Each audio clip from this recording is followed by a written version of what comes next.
हम सब केमिस्ट्री में जो है क्लास 11 का केमिकल बॉन्ड देखेंगे।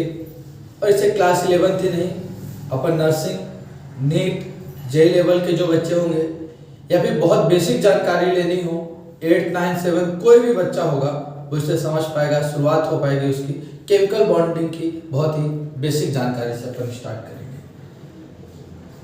याद रखिएगा, केमिकल बॉन्डिंग जिसे अपन रासायनिक आबंध कहते हैं, रासायनिक आबंध कहते हैं। चैप्टर जो है अपना केमिकल बॉन्डिंग है, जिसे रासायनिक आबंध कहते हैं।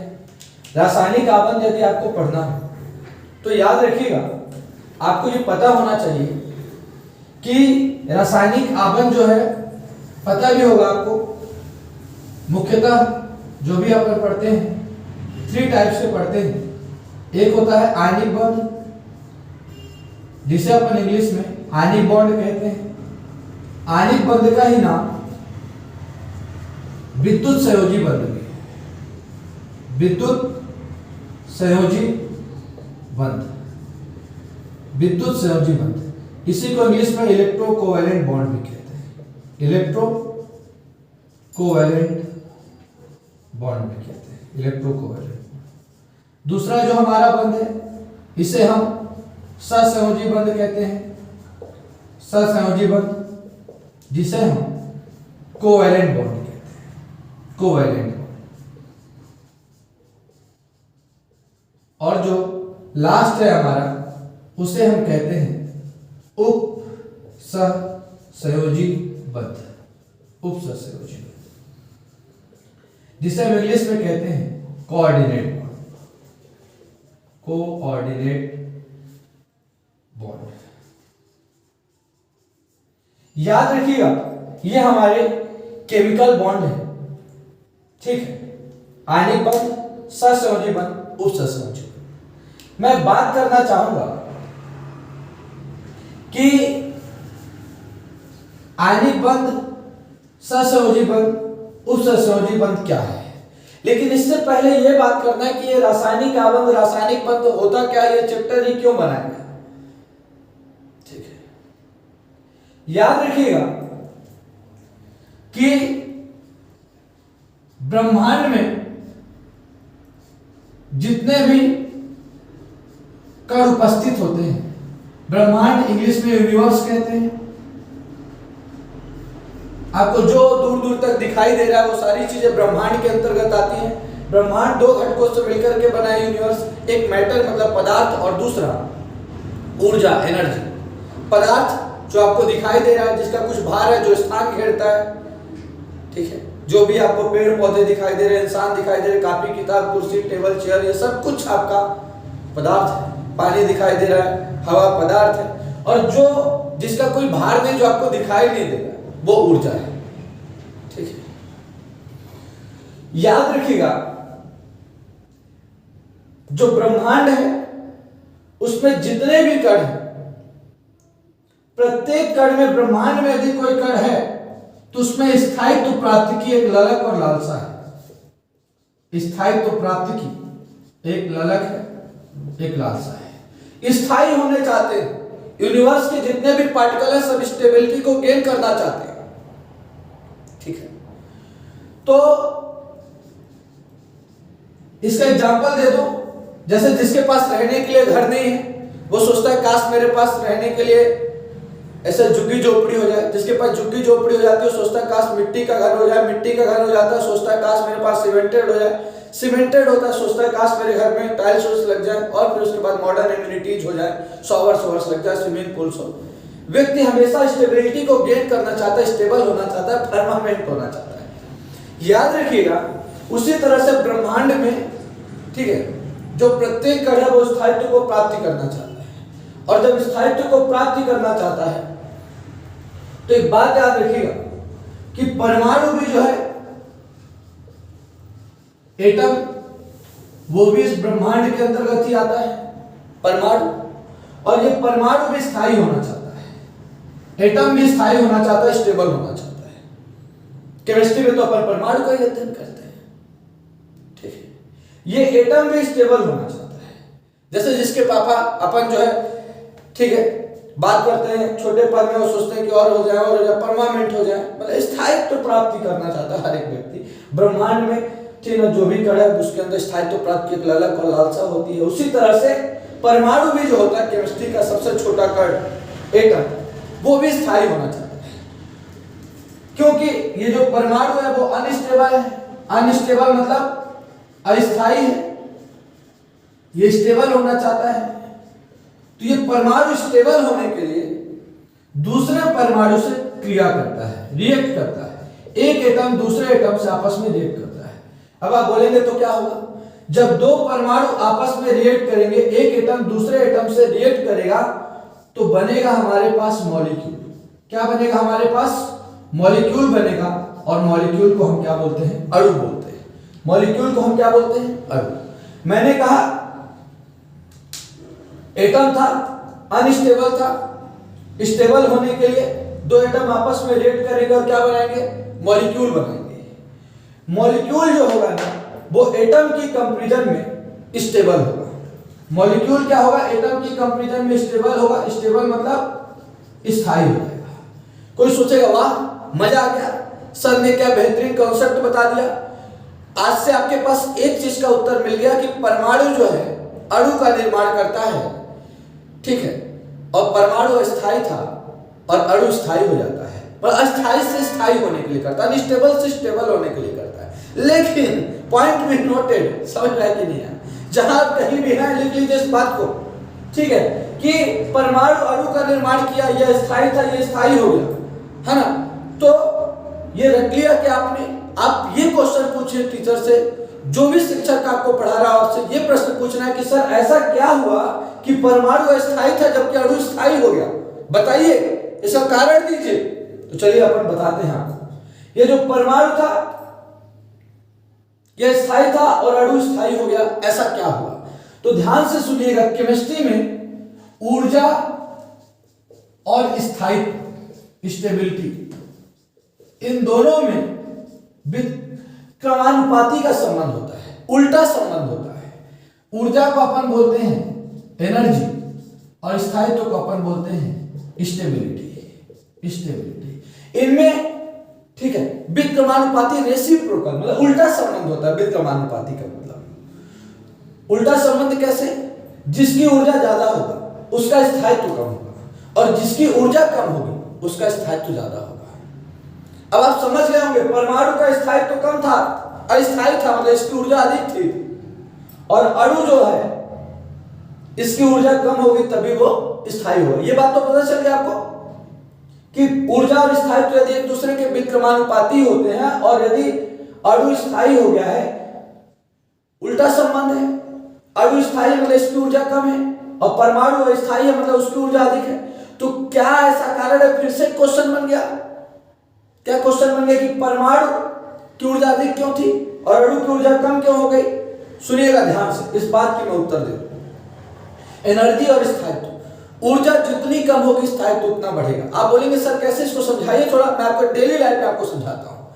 जैसे मैं आपको कहूं, जैसे मैं ही हूं, मैं यदि 1 घंटे पढ़ाता हूं, मेरी इनकम मान लीजिए कि 5,000 है 1 घंटे में, मेरी एनर्जी लॉस होगी, मुझे 5,000 रुपए मिलेंगे। यदि मैं 2 घंटे पढ़ाऊंगा तो मेरी एनर्जी और लॉस होगी, मुझे 10,000 मिलेंगे। मैं 3 घंटे पढ़ाऊंगा, मेरी एनर्जी और लॉस होगी और मुझे बढ़ता जाएगा पैसा। उसी तरह मैं सुबह से शाम तक यदि 10 घंटे पढ़ाऊंगा तो मेरी एनर्जी काफी लॉस होगी, लेकिन मैं अपने जीवन में स्टेबल हो रहा हूं, मुझे पैसे अब ज्यादा मिलेंगे। रोज सुबह कोई भी सलाह देता है योगा करो, एक्सरसाइज करो, स्वस्थ रहना है तो योगा करना पड़ेगा, अपने मन को खुश रखना पड़ेगा, ठीक है? बोलिए, जब आप योगा करेंगे, एक्सरसाइज करेंगे, सुबह दौड़ने जाएंगे, एनर्जी लॉस होती है कि नहीं होती? आप थक जाते हैं कि नहीं हो जाते? लेकिन आप एनर्जी तो आपकी लॉस होती है, पर आप अपने जीवन में स्टेबल होते जाते हैं, स्टेबिलिटी को गेन करते हैं, इसलिए लोग दौड़ने के लिए कहते हैं। एनर्जी जितनी लॉस होती है, स्टेबिलिटी उतनी ज्यादा बढ़ती है। ऊर्जा जितनी कम होगी, स्थायित्व उतना ही ज्यादा बढ़ेगा। याद रखिएगा, परमाणु जो था उसके पास ऊर्जा ज्यादा थी, अस्थायी था, लेकिन जब 2 परमाणुओं के बीच में टक्कर हुआ, जो स्थितिज ऊर्जा थी, जो उसकी पोटेंशियल एनर्जी थी, वो कम हो गई। पोटेंशियल एनर्जी कम हो गई, एक अणु की पोटेंशियल एनर्जी, मॉलिक्यूल की पोटेंशियल एनर्जी कम होती है, और जिसकी एनर्जी जितनी कम होती है वो उतना स्थायित्व होता है। अब ये नीट का क्वेश्चन था कि अणु क्यों स्थायी था। बच्चों के पास अब यही नहीं पता, वो सोचते काइनेटिक एनर्जी, पोटेंशियल एनर्जी कहां से।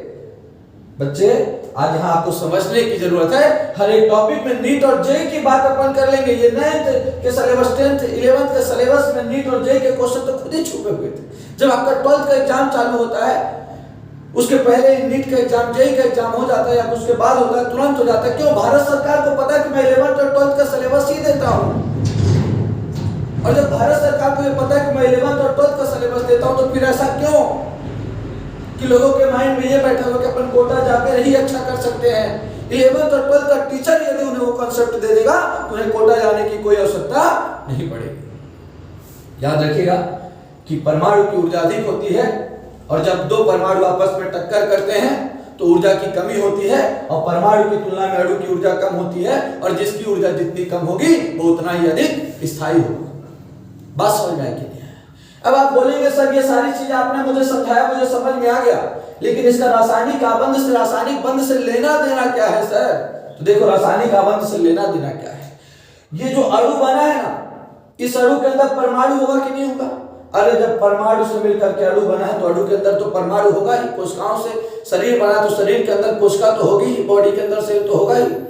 याद रखिएगा, अणु में उपस्थित परमाणु, अणु में उपस्थित परमाणु जिस आकर्षण, जिस शक्ति या जिस बंध से जुड़ा होता है उसे रासायनिक आबंध कहते हैं। आप बोलेंगे हाइड्रोजन एक परमाणु है, ये भी हाइड्रोजन एक परमाणु है, और दोनों हाइड्रोजन मिलकर के क्या बनाते हैं? H2 बनाते हैं। इस H2 के अंदर ये दो हाइड्रोजन जो आपस में जुड़े हुए हैं, वो जिस आकर्षण से, जिस शक्ति से या जिस बंध से जुड़े होते हैं। भाई आप क्लास में बैठे हुए हैं, है ना? क्लास में जब आप बैठे हैं तो हमारे आपके प्रति कोई ना कोई क्या है? अट्रैक्शन है, कोई ना कोई पावर है, कोई ना कोई एनर्जी काम कर रही है। वो जो पावर काम कर रही है, वो जो अट्रैक्शन काम कर रहा है, जो एनर्जी काम कर रहा है, इस दो एटम के बीच में दिस एनर्जी, ठीक है, वो जो बंध बन रहा है, उस बंध को ही हम केमिकल बॉन्ड कहते हैं, रासायनिक आबंध कहते हैं। अणु में उपस्थित परमाणु मतलब H2 के अंदर उपस्थित H और H जिस आकर्षण शक्ति या बंध से जुड़ा होता है उसे रासायनिक आबंध कहते हैं। अब आपको पता चल गया कि रासायनिक आबंध क्या है। अणु में उपस्थित परमाणु जिस आकर्षण, जिस शक्ति या जिस बंध से जुड़े होते हैं उसे रासायनिक आबंध कहते हैं, केमिकल बॉन्डिंग कहते हैं। मॉलिक्यूल के अंदर जो एटम होता है, जिस, ठीक है, फोर्स के द्वारा, जिस पावर के द्वारा, जिस अट्रैक्शन के द्वारा जुड़ा होता है, उस बॉन्ड को ही अपन केमिकल बॉन्ड कहते हैं।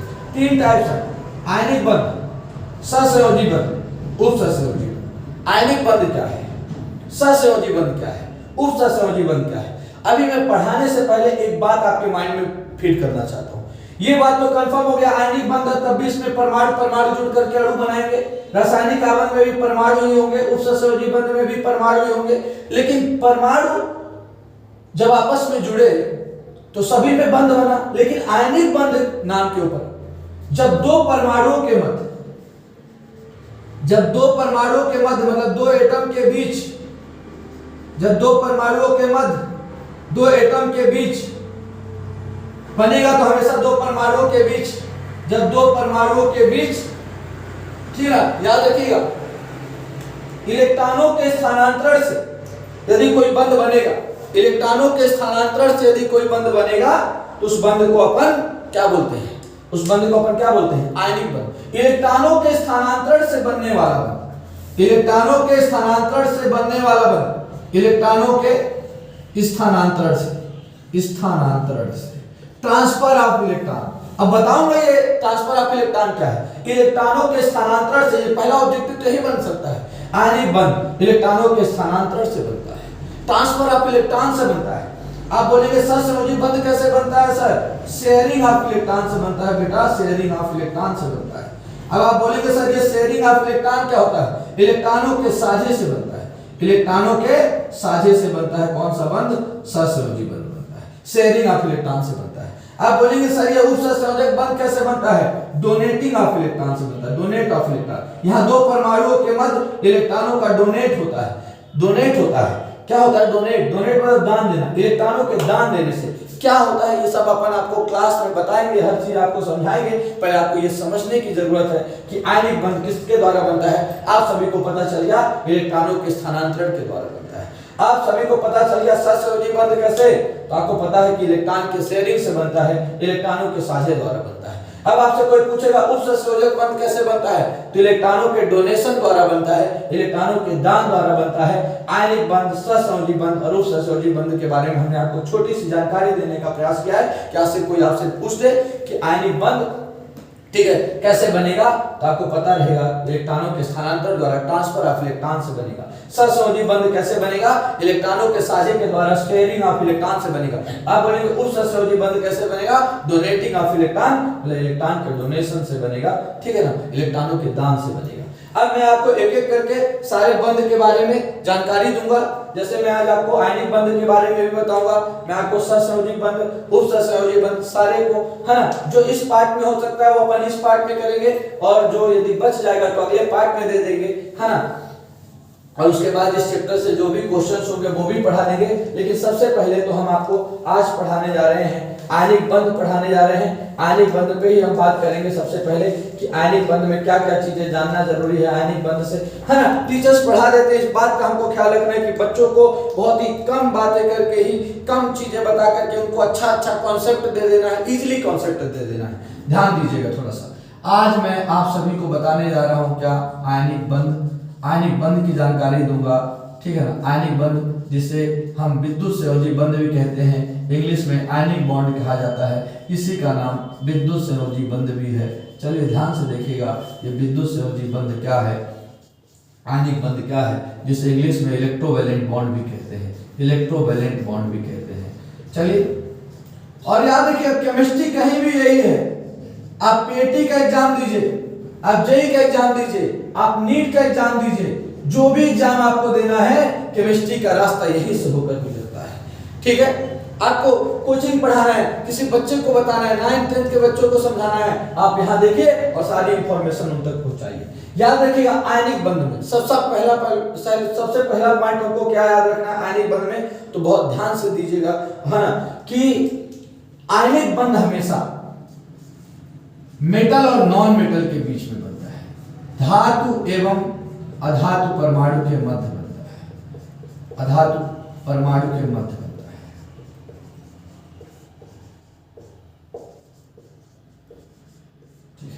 धातु जो है मेटल है और अधातु जो है वो नॉन मेटल है।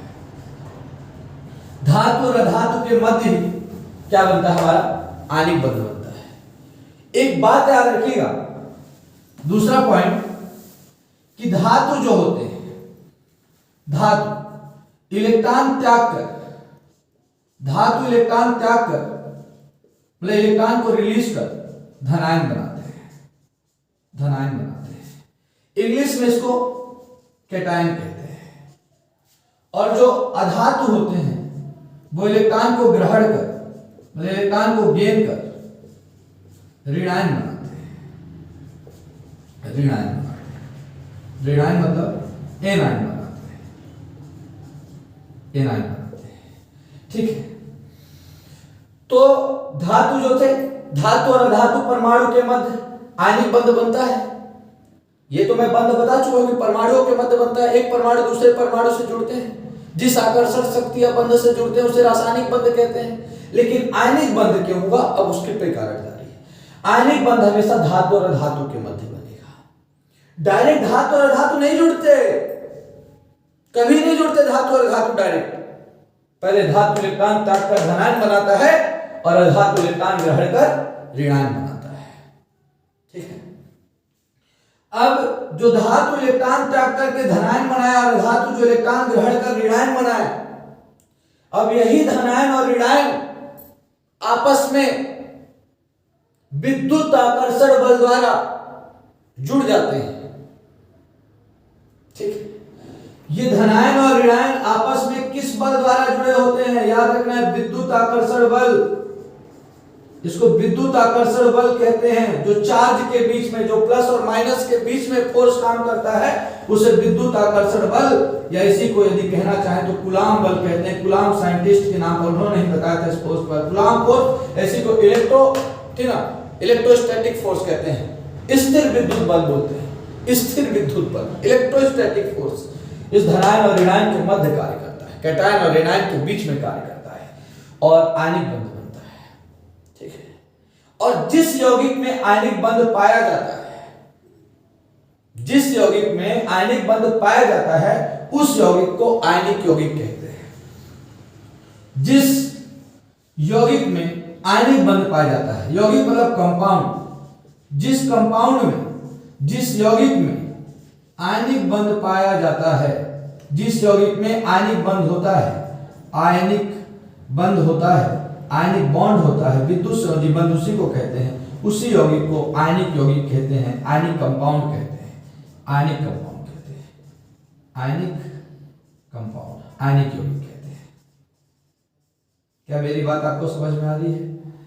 धातु और अधातु, परमाणु के मध्य आयनिक बंध बनता है। धातु इलेक्ट्रॉन त्याग कर धनायन बनाते हैं, अधातु इलेक्ट्रॉन ग्रहण कर ऋणायन बनाते हैं। ये धनायन और ऋणायन किस स्थिर विद्युत बल द्वारा और किसके द्वारा, कूलाम बल द्वारा, ठीक है ना, आकर्षण बल द्वारा एक दूसरे से जुड़े होते हैं। और जिस बल आकर्षण बल उसे आयनिक बंध कहते हैं। फिर धनायन और ऋणायन स्थिर विद्युत बल से जुड़ा होता है, उस बंध को ही आयनिक बंध कहते हैं। और आयनिक बंध जिस यौगिक में पाया जाता है उसे आयनिक यौगिक कहते हैं, आयनिक कंपाउंड कहते हैं। चलिए आप ध्यान से हर चीज समझ पा रहे हैं, ठीक है। आयनिक बंध हम आपको बता चुके हैं। अब आयनिक बंध में अपन ढेर सारी बात करने जा रहे हैं, आयनिक बॉन्ड में अपन ढेर सारी जानकारी लेने जा रहे हैं, ठीक है। धातु कौन है, अधातु कौन है, ये सारे चैप्टर तो पहले आपको बेसिक रूप से हो गए होंगे। जब अपन धातु पढ़ाएंगे तो आपको पूर्ण जानकारी देंगे। अभी तो हम केवल आपको बता दे रहे हैं कुछ महत्वपूर्ण धातुओं के नाम, कुछ अधातु के नाम, जिससे आपको ये पता रहेगा कि हाँ इनके बीच में बनेगा तो आयनिक बंध होगा। तो चलिए ध्यान से देखिए, मैं आपको बताने जा रहा हूँ, क्या बताने जा रहा हूँ। ये हमारे पास है लिथियम, ये हमारे पास है सोडियम, ये है पोटेशियम, ये है रुबिडियम, ये है सीजियम, ये हमारे पास क्या है, धातु है। फ्रेंशियम भी इसी ग्रुप में आता है। ये एस ब्लॉक का प्रथम समूह है, आपने याद किया होगा, मुझे ऐसा आशा है। यदि नहीं याद किया होगा तो आज से याद कर लीजिए, lithium, sodium, potassium, rubidium, caesium और फ्रेंशियम। यहाँ पर हाइड्रोजन भी आता था एस ब्लॉक में, लेकिन हाइड्रोजन नॉन मेटल है, धातु नहीं है, अधातु है। याद रखिएगा, यहाँ पे है ली ना का रब से फरियाद, आप याद करते थे इस ट्रिक को। हाइड्रोजन आपका नॉन मेटल है, अधातु है, तो धातु कौन है फिर, lithium, sodium, potassium, rubidium, caesium और फ्रेंशियम। और जबकि फ्रेंशियम एक रेडियो सक्रिय धातु है, तो अपन केवल किसको, lithium, sodium, potassium, rubidium, caesium और फ्रेंशियम को फोकस करते हैं। धीरे धीरे आपको याद हो जाएंगे, टेंशन लेने की आवश्यकता नहीं है, मेरे साथ रहेंगे, सुनते रहेंगे, चीजें आपको याद हो जाएंगी। उसके बाद beryllium, magnesium, calcium, strontium, barium और रेडियम, ये भी रेडियो सक्रिय है, रेडियो एक्टिव है। इसकी स्टडी नहीं करते अपन। अपने पास है beryllium, magnesium, calcium, strontium, barium. Beryllium है ये बेरियम है। बेटा मांगे कार स्कूटर बाप राजी, आप याद किए होंगे, बेटा मांगे कार स्कूटर बाप राजी, ठीक है ना। आपको ट्रिक याद होगा, beryllium, magnesium, calcium, strontium, barium और रेडियम, ये एक इलेक्ट्रॉन त्याग करके अष्टक पूर्ण करते हैं। इनका +1 होगा। क्यों करते हैं, कैसे करते हैं, धातु और धातु के चैप्टर पे अपन बात किए हैं या करेंगे। अभी आपको जब आप रासायनिक आबंध पढ़े तो ये भूल जाइए, है ना। आपसे कुछ भी ना आता उसके बाद भी समझ आएगा। बस ये याद रखना कि इनका वैलेंसी जो होता है, ऑक्सीकरण अवस्था होता है, निश्चित होता है, ये +1 ऑक्सीकरण अवस्था प्रदर्शित करते हैं, ठीक है ना। Lithium, sodium, potassium, rubidium, caesium, francium, कितना होता है ऑक्सीडेशन स्टेट, +1 होता है। ये बात आपको समझ में आई क्या? अब beryllium, magnesium, calcium, strontium, barium, इनका ऑक्सीडेशन स्टेट क्या होता है, +2 होता है। इतनी बात आपको समझ में आ चुकी है, ठीक है। ये आपका +1 एक इलेक्ट्रॉन त्याग करके अष्टक को पूर्ण करता है, ये 2 इलेक्ट्रॉन त्याग करके अष्टक को पूर्ण करता है। बेरिलियम, मैग्नीशियम, कैल्शियम, स्ट्रोंशियम और बेरिलियम। बहुत अच्छा, ये सब मेटल है, धातु। अब सुनिएगा, ये जो 17वां समूह फ्लोरीन, क्लोरीन, ब्रोमीन और आयोडीन है, ठीक है। फिर कल बारात आई, फिर कल बारात आई, फिर कल बाहर आई, ठीक है ना। तो याद रखिए 17 ग्रुप है, ठीक है। 17 ग्रुप 17वां समूह कहलाता है। हैलोजन भी कहते हैं इसको, हैलोजन भी कहते हैं। ठीक है ना, यह धातु है, नॉन मेटल है, नॉन मेटल है, वैलेंसी मुख्यतः -1 होती है।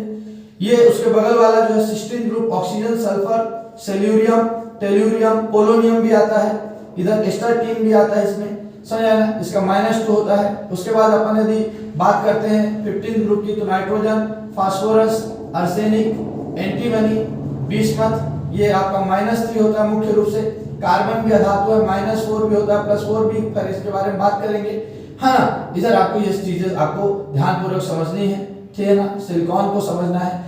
और याद रखिएगा, यहाँ तक कि मैंने अभी कुछ देर पहले बताया कि हाइड्रोजन भी क्या है, अधातु है।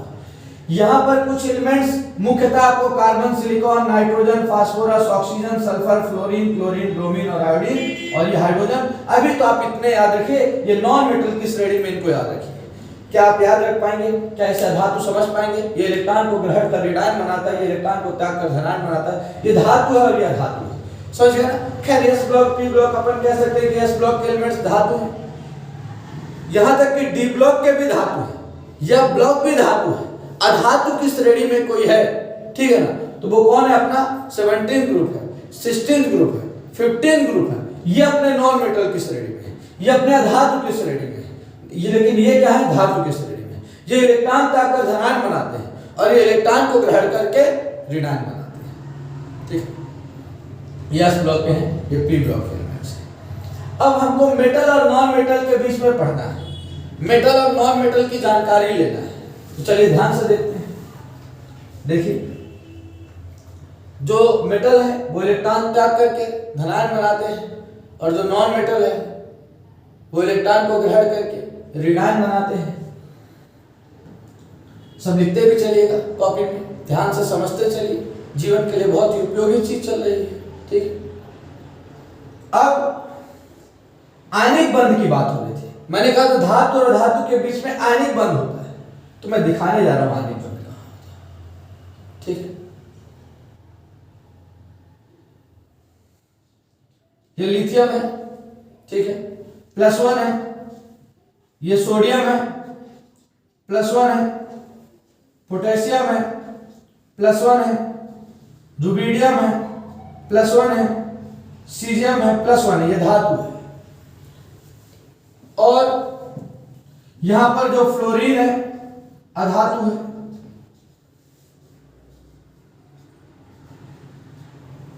बोलिए, एक धातु और एक अधातु है, +1 -1 कैंसिल हो जाएगा।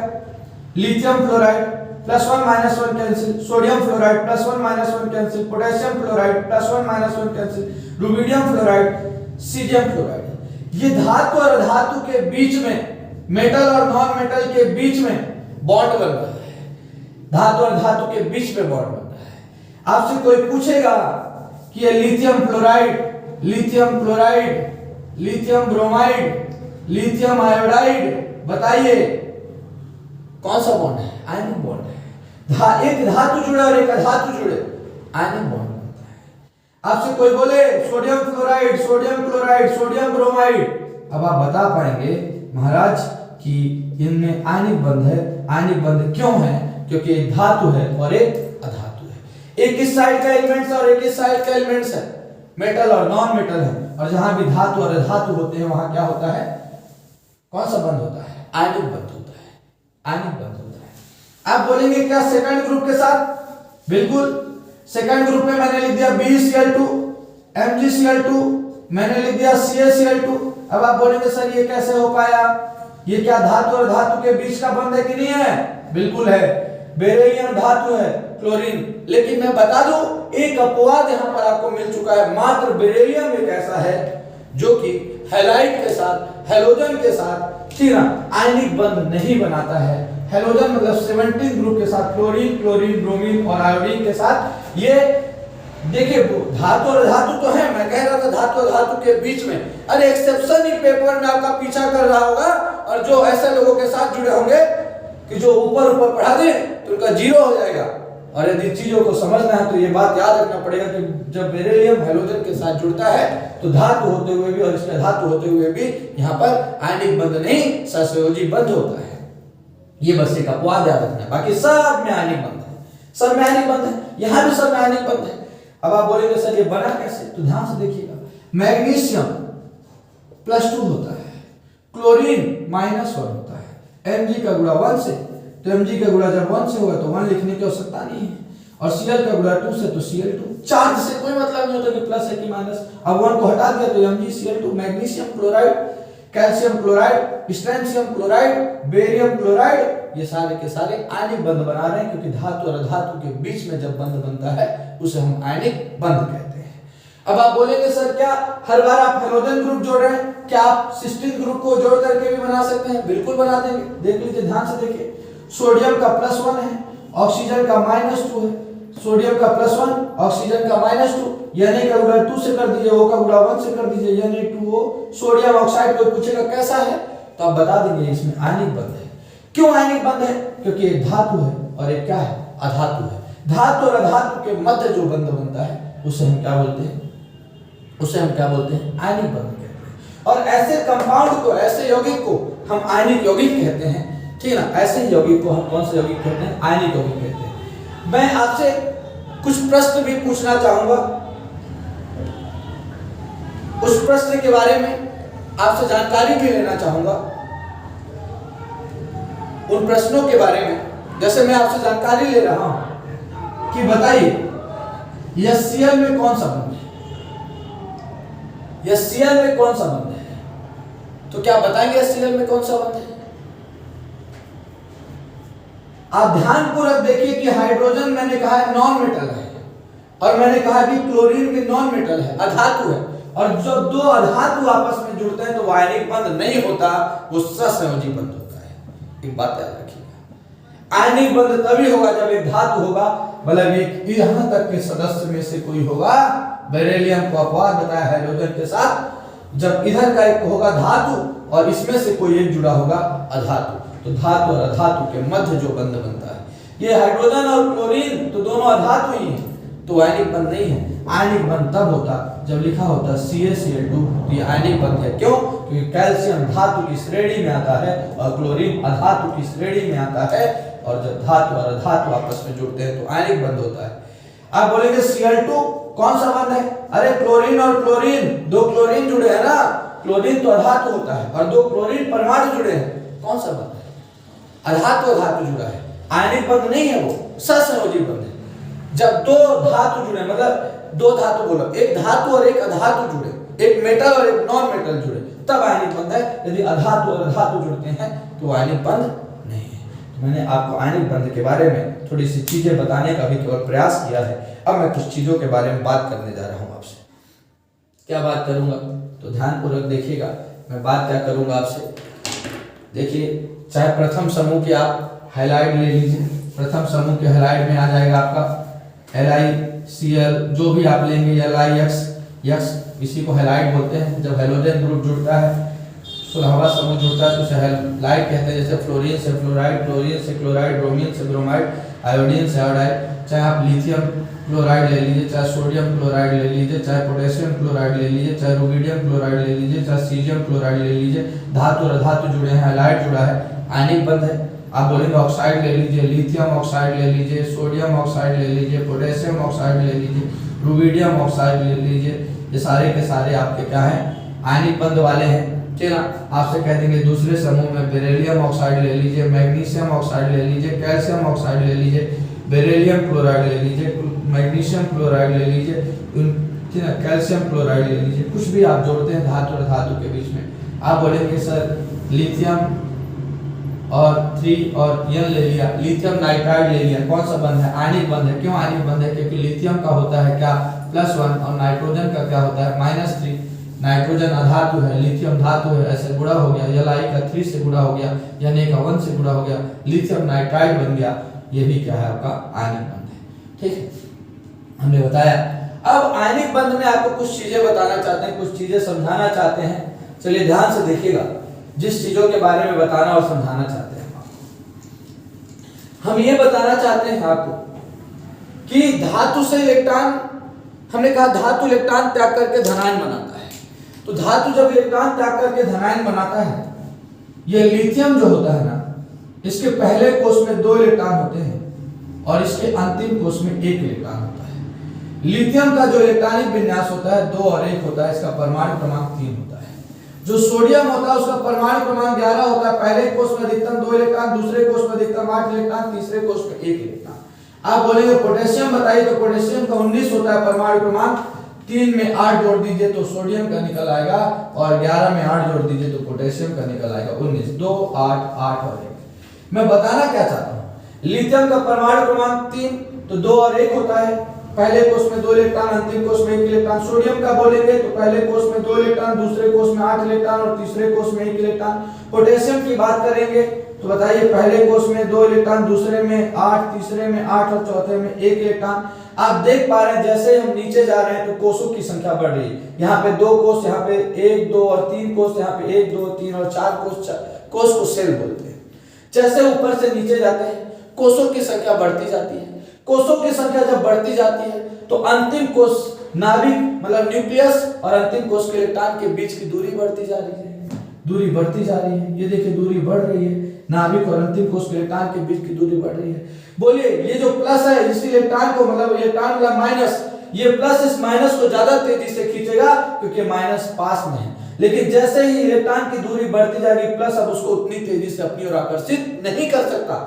ये प्लस है और ये माइनस है, दूरी बढ़ चुकी है। अब ये प्लस इस माइनस को उतनी तेजी से अपनी ओर नहीं खींच सकता। जब प्लस और माइनस के बीच की दूरी बढ़ती जाती है, नाभिक और अंतिम कोष के इलेक्ट्रॉन के बीच की दूरी बढ़ती जाती है। प्लस कहाँ है? नाभिक में है, न्यूक्लियस में है। इलेक्ट्रॉन की दूरी बढ़ती जाती है तो आकर्षण बल का मान कम होता जाता है, वो आसानी से आकर्षित नहीं कर पाता। अब आपको इलेक्ट्रॉन को निकालना है किसी भी परमाणु के अंतिम कोष से, बिल्कित गैसीय परमाणु से। ये थर्ड चैप्टर में आप सब पढ़ चुके होंगे आयन। किसी भी परमाणु से, एटम से आपको इलेक्ट्रॉन निकालने के लिए जो एनर्जी देनी पड़ती है उसे आयोनाइजेशन एंथैल्पी कहते हैं, आयनन एंथैल्पी कहते हैं, आयनन एंथैल्पी। इसी को आयनन विभव कहते हैं, इसी को आयनन ऊर्जा कहते हैं। किसी भी धातु से एक इलेक्ट्रॉन निकालने के लिए उसे जो ऊर्जा देते हैं, इलेक्ट्रॉन निकालने के लिए जो ऊर्जा दी जाती है उसे आयनन एंथैल्पी कहते हैं।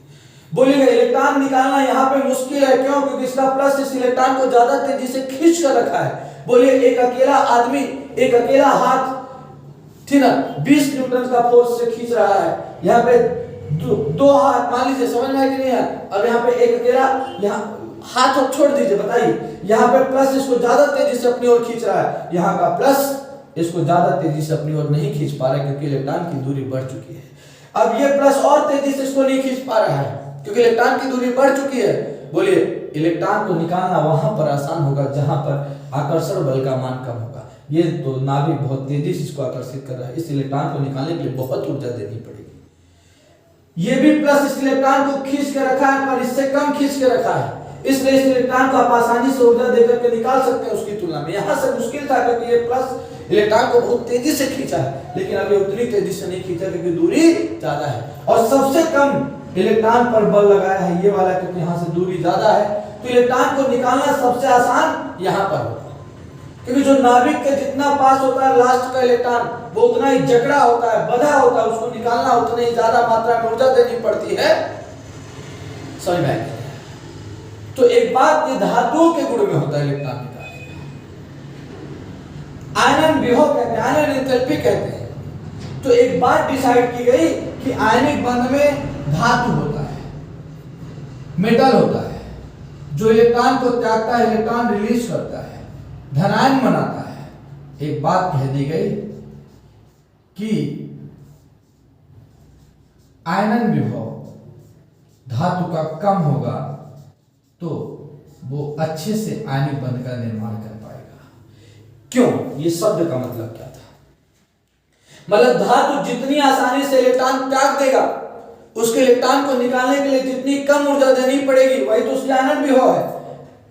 आसानी से इलेक्ट्रॉन त्याग दे, आसानी से धनायन बना दे, और जब आसानी से धनायन बना देगा तो ऋणायन से आसानी से क्रिया करके आयनिक बंध का निर्माण कर देगा।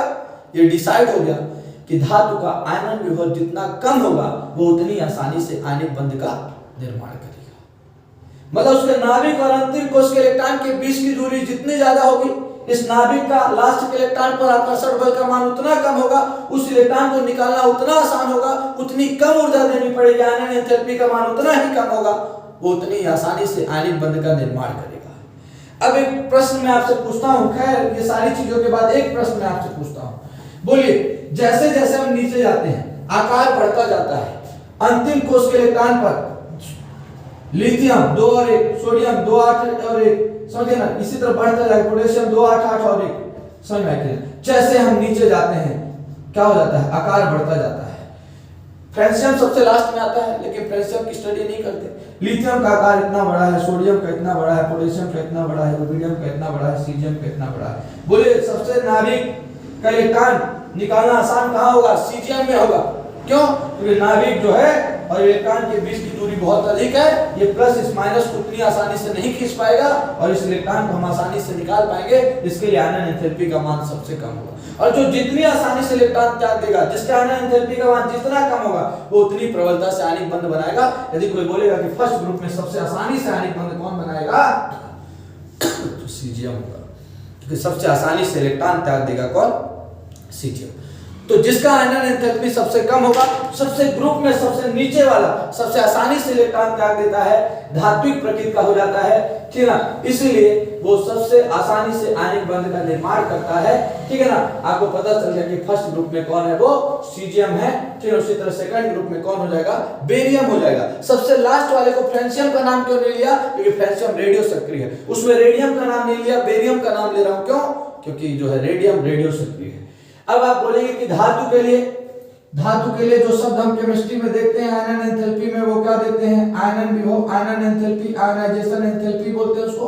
आयनन विभव का मान जितना कम होगा, उतनी सरलता से इलेक्ट्रॉन को त्यागेगा और धनायन बनाएगा और आयनिक बंध उतनी ही सरलता से बनेगा। अब आप बोलेंगे धातु के लिए कौन सा शब्द देखते हैं? अधातु के लिए हम देखते हैं कि अधातु जो होता है ना, वो इलेक्ट्रॉन ग्रहण करता है। इलेक्ट्रॉन क्या करता है? ग्रहण करता है।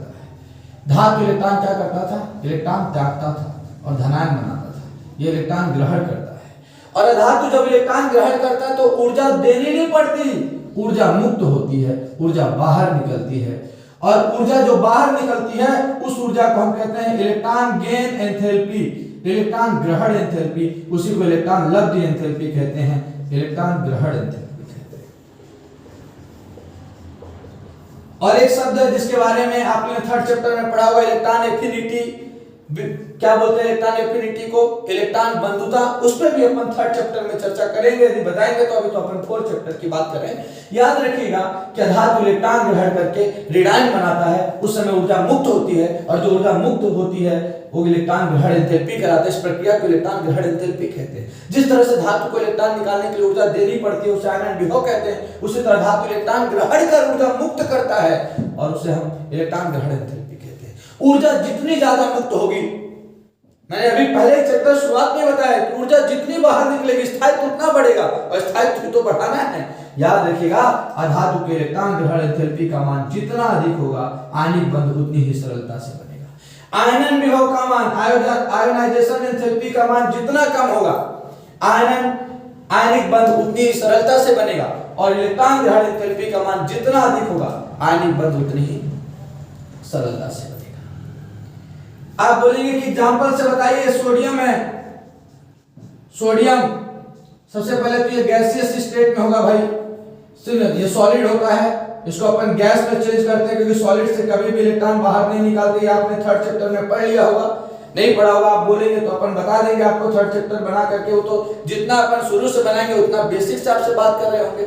ये तो अपन आगे की बातें कर रहे हैं, क्योंकि अपन केमिकल बॉन्डिंग चालू कर रहे हैं, है ना। यदि अपन बात करेंगे यदि थर्ड चैप्टर सेकंड चैप्टर, तो और बेसिक जिसे कुछ भी नहीं आता उससे भी समझ में आएगा।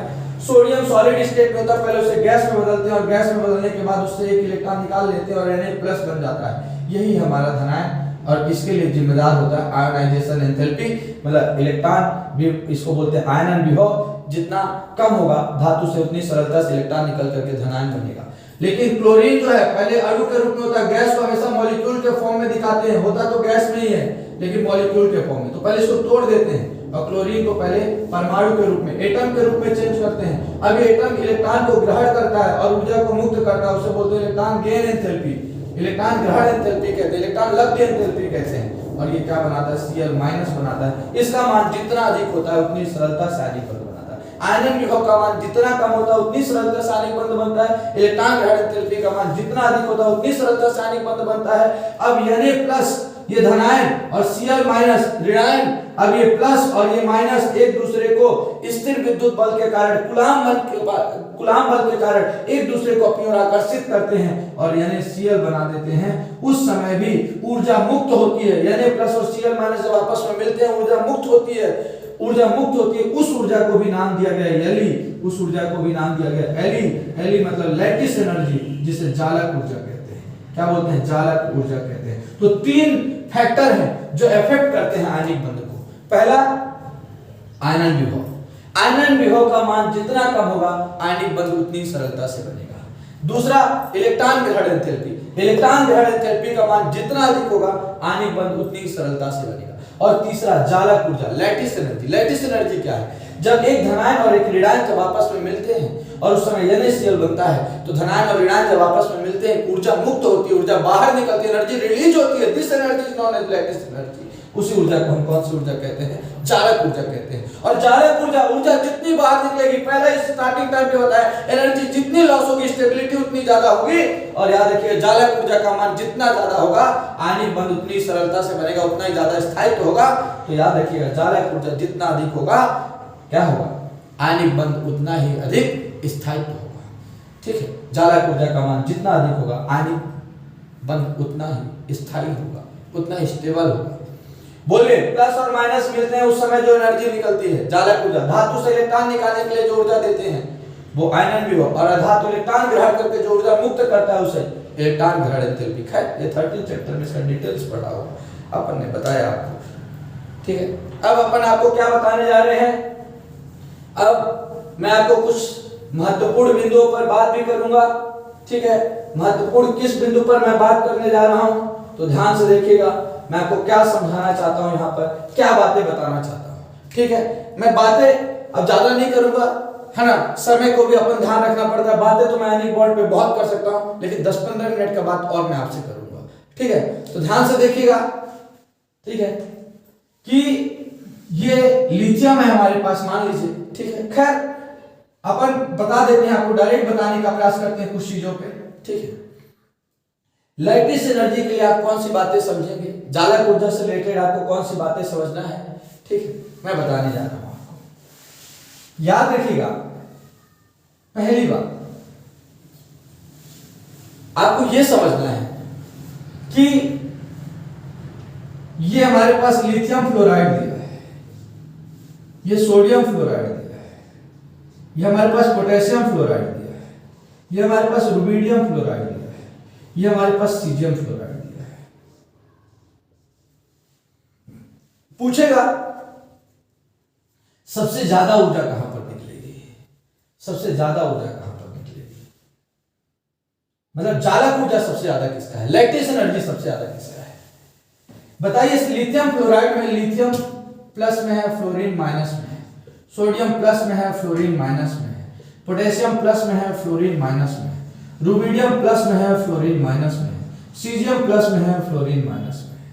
बताइए, यहां पर बताइए सबसे छोटा आकार, फ्लोरीन तो सभी में कॉमन है ना, फ्लोरीन सभी में कॉमन है, फ्लोरीन सभी में कॉमन है, फ्लोरीन सभी में कॉमन है, फ्लोरीन तो सभी में कॉमन है। फिर अलग क्या है, अलग है तो लिथियम, अलग है तो सोडियम, अलग है तो पोटेशियम, अलग है तो रुबिडियम, अलग है तो सीजियम। ठीक है, याद रखिएगा, धनायन का आकार, कैटायन की साइज जितनी छोटी होगी वहां पर एनर्जी उतनी ही ज्यादा निकलेगी। जो न्यूक्लियस होगा ना, न्यूक्लियस बहुत पास में होगा, छोटे छोटे का टक्कर बहुत पास में होगा उनके न्यूक्लियस का, नाभिक का आकार। धनायन का आकार जितना छोटा, और आपको पता है कि जो समूह में सबसे ऊपर होता है उसका आकार सबसे छोटा होता है। लिथियम का आकार सबसे छोटा है, फ्लोरीन के साथ इसकी आयनन एंथैल्पी सबसे ज्यादा होगी। सबसे ज्यादा यदि लैटिस एनर्जी यदि किसी की होगी तो लिथियम फ्लोराइड की होगी सबसे ज्यादा। ये क्रम होगा, ये क्रम होगा, बस कर लेंगे, ये चीजें होती हैं। ठीक है, और भी देखिए, अपन तो अभी केवल पढ़ा रहे हैं, आयनिक बॉन्ड के क्वेश्चन नहीं करा रहे हैं। जैसे ही अपन इसे पढ़ा लेंगे तो अपन फिर इसके क्वेश्चन पे भी बात करेंगे। ठीक है,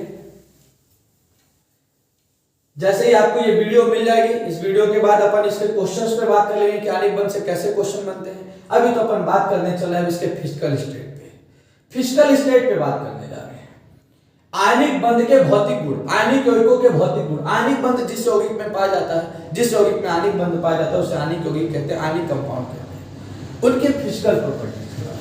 पहला, जो भी आयनिक यौगिक होगा जिसमें आयनिक बंध पाया जाएगा वो क्रिस्टली ठोस होगा, क्रिस्टली ठोस होगा, ठीक है, सॉलिड स्टेट में होगा, बहुत पास में होंगे। दूसरी बात, ये जो इनकी सॉलिबिलिटी होगी ये जल में विलय होंगे, जल में घुल जाएंगे, सॉल्युबल होंगे जल में, इनकी सॉलिबिलिटी वाटर में डिसॉल्व होंगे, क्रिस्टल सॉलिड होंगे, क्रिस्टल सॉलिड होंगे। त्रिविम में इनका एक गुच्छा होगा जहां पर ये गठित होंगे, तेजी से एक दूसरे के बहुत पास में जकड़े होंगे, जल में विलय होंगे, वाटर में सॉल्युबल होंगे, घुल जाएंगे। याद रखिएगा जल में वही घुलता है जो धनायन और ऋणायन से मिलकर बना हो। Like dissolve like, unlike dissolve unlike. दो ही चीज में विलयता देखी जाती है, कार्बनिक यौगिक में और जल में। केमिस्ट्री में ज्यादातर यही देखी जाती है। आप बोलेंगे कार्बनिक यौगिक ऑर्गेनिक कंपाउंड जिसका मेन कंपोनेंट, जिसका मेन अवयव तत्व कार्बन होता है, जैसे ये C2H6 C6H6 बेंजीन, आप बोलेंगे Cl4 कार्बन टेट्राक्लोराइड, आप बोलेंगे एथिल अल्कोहल। देख रहे हैं ना ये सब कार्बन पाया जा रहा है ना, कार्बनिक यौगिक है सब। कार्बनिक यौगिक में ये नहीं घुलता, कार्बनिक यौगिक में आयनिक यौगिक नहीं घुलता, आयनिक कंपाउंड भी डिसॉल्व होता है, क्योंकि ये प्लस और माइनस से मिलकर बनता है और ये प्लस और माइनस में घुलता है, और प्लस और माइनस से जल बना होता है, H प्लस और OH माइनस, मतलब ये धनायन और ऋणायन है, जैसे ही जल में डालते हैं तो ये धनायन और ऋणायन में टूट जाते हैं। NaCl को यदि आप जल में डालेंगे तो Na प्लस और Cl माइनस में टूट जाएगा। ये बात याद रखना है कि जल में तो विलयनशील है लेकिन कार्बनिक यौगिक में विलय नहीं है। तीसरा पॉइंट आपको क्या याद रखना है? तीसरा पॉइंट इनकी विद्युत चालकता पे बात करते हैं, इलेक्ट्रिक कंडक्टिविटी पे बात करते हैं। याद रखिएगा यदि ये सॉलिड स्टेट में है, ठोस अवस्था में है, क्रिस्टली ठोस है, NaCl सॉलिड है तो उसमें विद्युत धारा प्रवाहित नहीं होगी। आयनिक यौगिक यदि ठोस अवस्था में है तो उसमें विद्युत धारा प्रवाहित नहीं होगी। पर इसी NaCl को यदि जल में डाल दिया जाए, यदि इसी NaCl को जल में डाल दिया जाए, ये Na प्लस और Cl माइनस में टूट जाएगा और हमेशा विद्युत धारा आयनों में प्रवाहित होती है, ठीक है ना। और Na प्लस और जब Cl माइनस में टूट गया, अब बोलेंगे NaCl था तब भी तो इसमें आयन थे, Na प्लस था Cl माइनस था, लेकिन वो प्लस और माइनस एक दूसरे को डिलीट कर चुके हैं, अभी इनका आवेश शून्य है, उदासीन है।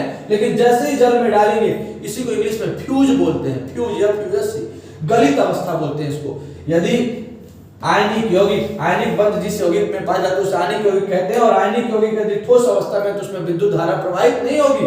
NaCl यदि सॉलिड है तो उसमें विद्युत धारा प्रवाहित नहीं होगी, लेकिन वही NaCl यदि एक्वस फॉर्म में है, एक्वस मतलब जब जल में डाल दिया जाएगा NaCl को तो उसमें विद्युत धारा प्रवाहित होगी। एक्वस मतलब का जलीय विलयन, पानी के ऊपर लिखा रहता है एक्वा, ठीक है ना। हेमा मालिनी प्रचार करती है एक्वागार्ड, समझ में आया कि नहीं?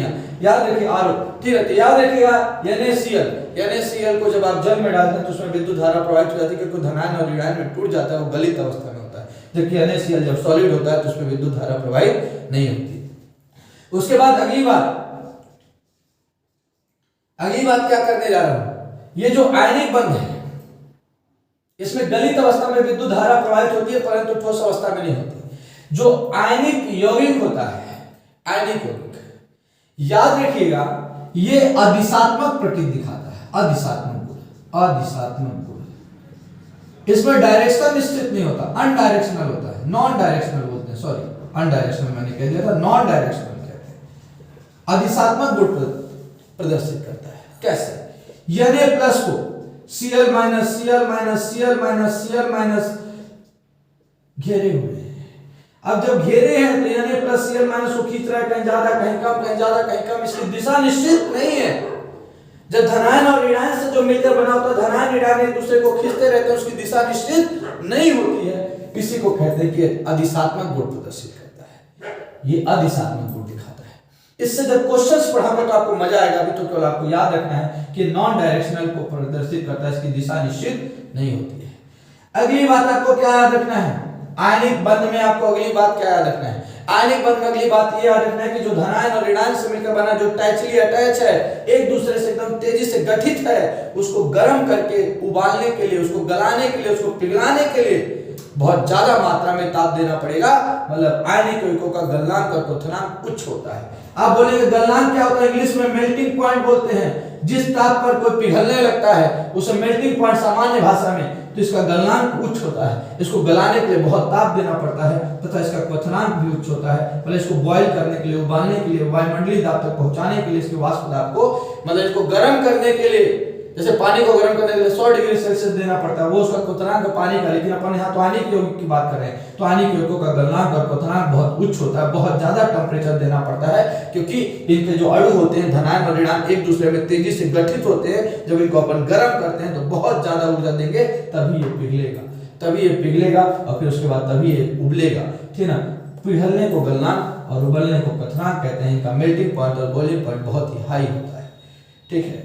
और एक बात जिसके बारे में मैं आगे क्वेश्चनों में भी चर्चा करूंगा कि आयनिक जो यौगिक होता है ये आयनिक क्रिया प्रदर्शित करता है। कौन सी क्रिया प्रदर्शित करता है? आयनिक क्रिया प्रदर्शित करता है। आयनिक क्रिया मतलब आयनिक रिएक्शन दिखाता है। बहुत तेजी से रिएक्शन होती है, स्पॉन्टेनियस रिएक्शन होती है, बहुत तेजी से एक दूसरे से क्रिया कर लेता है। आप बोलेंगे कैसे? जैसे हमने ले लिया सिल्वर नाइट्रेट और ये हमने ले लिया NaCl, इन दोनों की जब आपस में रिएक्शन कराएंगे, आपको पता है कि सोडियम +1 होता है, NO3 नहीं पता तो आगे पता चल जाएगा, NO3 -1 होता है। आपको पता है कि सोडियम +1 होता है, क्लोरीन -1 होता है, इसका प्लस इसके माइनस के साथ चला जाएगा तो बन जाएगा NaCl, सॉरी Ag और Cl, तो क्या बन जाएगा AgCl, और इसका प्लस इसके माइनस के साथ चला जाएगा तो बन जाएगा NaNO3। इसके बारे में भी अपन डिटेल चर्चा करेंगे कि इसका धनायन, पहले पदार्थ का धनायन दूसरे पदार्थ के ऋणायन के साथ और दूसरे पदार्थ का धनायन पहले पदार्थ के ऋणायन के साथ क्रिया करता है, इसी को आयनिक क्रिया कहते हैं। मैंने आपको आयनिक बंध में जो भी बताना था उसे बताया, अच्छे से कराने का प्रयास किया।